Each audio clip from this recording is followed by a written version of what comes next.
2026 সালের শুরু থেকেই মধ্যপ্রাচ্যে চরম উত্তেজনা বিরাজ করছে। ফেব্রুয়ারির শেষ দিকে ইরান ও ইসরায়েল মার্কিন জোটের মধ্যে শুরু হওয়া সামরিক সংঘাত বিশ্বকে একটি বড় যুদ্ধের দ্বারপ্রান্তে নিয়ে যায়। বর্তমানে আমরা এমন এক সন্ধিক্ষণে দাঁড়িয়ে আছি যেখানে 8 এপ্রিল থেকে ইরান, যুক্তরাষ্ট্র এবং 16 এপ্রিল থেকে ইসরায়েল, লেবানন, হিজবুল্লাহ এর মধ্যে একটি সাময়িক যুদ্ধবিরতি চলছে। এই যুদ্ধবিরতি বিশ্ব শান্তির জন্য বড় সুযোগ হলেও এর আড়ালে গভীর অনিশ্চয়তা লুকিয়ে আছে। হরমুজ প্রণালী, স্ট্রেইট অফ হরমুজ, বিশ্ব অর্থনীতির শ্বাসরোধকারী চোখ পয়েন্ট। বিশ্লেষণের একটি বড় অংশ জুড়ে রয়েছে হরমুজ প্রণালী। বিশ্ব তেলের 1/5 এই সরু পথ দিয়ে প্রবাহিত হয়। চলুন জেনে আসি। ইরান এই প্রণালীকে তার প্রধান অস্ত্র হিসেবে ব্যবহার করছে। তারা সেখানে মাইন বসানো এবং দ্রুতগামী নৌযানের মাধ্যমে একটি অপ্রতিসম যুদ্ধ, অ্যাসিমেট্রিক ওয়ারফেয়ার চালিয়ে যাচ্ছে। ইরান ঘোষণা করেছিল যে যুদ্ধবিরতি চলাকালীন তারা বাণিজ্যিক জাহাজ চলাচল করতে দিবে, কিন্তু মার্কিন ও নৌ অবরোধ বহাল থাকায় তারা পুনরায় কড়াকড়ি আরোপ করেছে। ডোনাল্ড ট্রাম্পের অবস্থান। প্রেসিডেন্ট ট্রাম্পের নীতি এখানে বেশ আক্রমণাত্মক। তিনি একদিকে শান্তি চুক্তির কথা বলছেন, অন্যদিকে ঘোষণা দিয়েছেন যে ইরান যদি মাইন বসানো বন্ধ না করে তবে মার্কিন নৌবাহিনী সরাসরি ইরানি নৌযান ধ্বংস করবে। এই ডুয়েল ব্লকেড বা দ্বিমুখী অবরোধ যুক্তরাষ্ট্রের ইরান অবরোধ এবং ইরানের পারস্য উপসাগর অবরোধ বিশ্ববাজারে তেলের দামকে আকাশচুম্বী করে রেখেছে। ইসরায়েল লেবানন সংঘাত ও হিজবুল্লাহর ভূমিকা।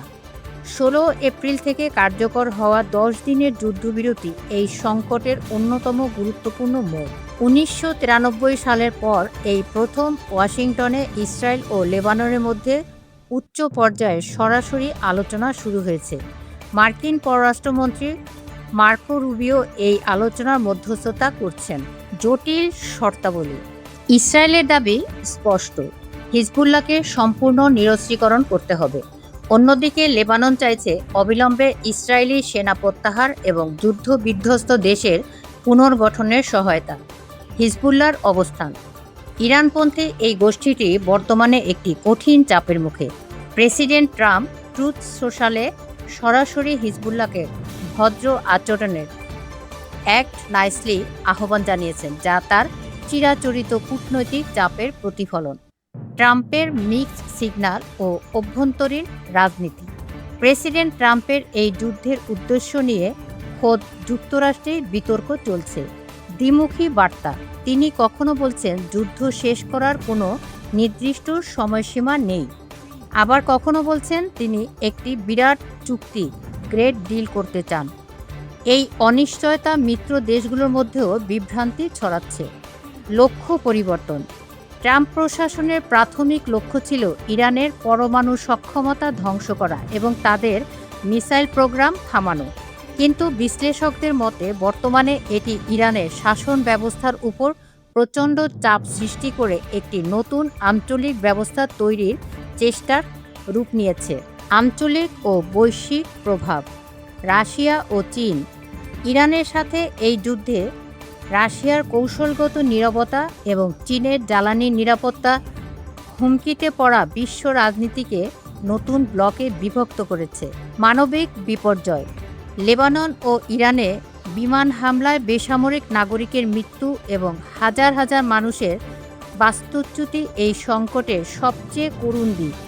এপ্রিলের শুরুতেই ইসরায়েলি হামলায় লেবাননে একদিনে 300 এর বেশি মানুষের মৃত্যু হয়েছে, যা পরিস্থিতিকে আরও জটিল করে তুলেছে। এই যুদ্ধবিরতির স্থায়ী হবে কিনা তা নির্ভর করছে 3টি প্রধান বিষয়ের উপর। হরমুজ প্রণালীর নিয়ন্ত্রণ।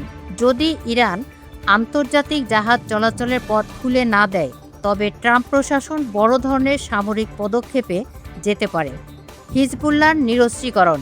এটি সম্ভবত এই সংকটের সবচেয়ে কঠিন শর্ত। হিজবুল্লাহ অস্ত্র না ছাড়লে ইসরায়েল লেবাননে পূর্ণমাত্রার অভিযান শুরু করতে পারে। ইরানের অভ্যন্তরীণ পরিস্থিতি। ইরানের বর্তমানে নেতৃত্বের উপর যে অভ্যন্তরীণ ও বাহ্যিক চাপ রয়েছে তা তাদের একটি বড় চুক্তিতে আসতে বাধ্য করতে পারে অথবা তাদের আরও বেপরোয়া করে তুলতে পারে। সিবিএস নিউজের এই আপডেটগুলো ইঙ্গিত দেয় যে আমরা একটি ঐতিহাসিক পরিবর্তনের মধ্য দিয়ে যাচ্ছি।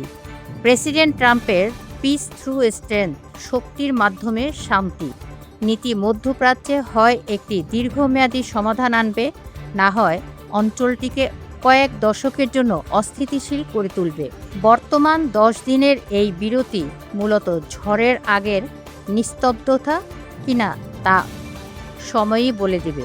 খবরটি যদি ইনফরমেটিভ মনে হয় তাহলে আমার চ্যানেলটি সাবস্ক্রাইব করে পাশে থাকবেন। সবাইকে ধন্যবাদ।